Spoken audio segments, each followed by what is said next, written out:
Okay, let's look at a percent word problem. Here in this example, it says what percent of 32 is 8. If you think you know the answer, go ahead and put your answer in the comment section because I am going to solve this problem now.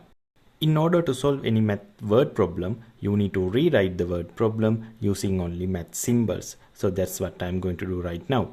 So I'm going to rewrite these two words using math symbols, and this is what we are going to solve for, what percent. And since we don't know what the percent is yet, which we need to find it out, we can call it anything we want. And the common letter we use for something that we don't know is x. So I'm going to call the percent that we are solving for x. So now we can keep moving to the right. The next two words are of 32. And if you look at the chart at the bottom right corner of the screen, the mathematical symbol for the word of is the multiplication symbol, which is x or the dot. So instead of writing of 32, I'm going to multiply 32. And if we keep moving to the right, the next two words are is 8. And if you look at the chart, the mathematical symbol for the word is the equal sign. So instead of writing is 8, I'm gonna write equals 8. So now we have rewrote the word problem into a math equation. X times 32 is equal to 8. So now the only thing that we need to do is solve for x. Notice how x is being multiplied by 32. In order to get x by itself, we should do the opposite. So get rid of 32. I'm going to divide both sides by 32.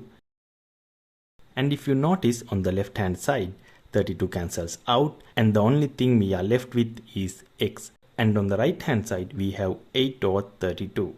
Now before we continue, I want to go back to the original problem. Notice the value set for x is a percentage because they are asking us what percent. So the value we are trying to find x is actually percentage, but right now our value for x is a fraction. So we need to change this fraction to a percentage. And the first we do is change it into a decimal first. So I'm going to divide 8 by 32 in my calculator to change this into a decimal, and I get 0.25. And now after we change it to a decimal, it's really easy to change it to a percentage. Whenever you go from decimal to a percent, you always move the decimal point 2 units to the right. So that's what I'm going to do right now. If you move this point 2 units to the right, 0.25 becomes 25, and now we have changed it to a percent. So now we have a final answer 25%, and option C is the correct answer. I really hope you are finding my tutorials helpful. So until my next video, I will see you later.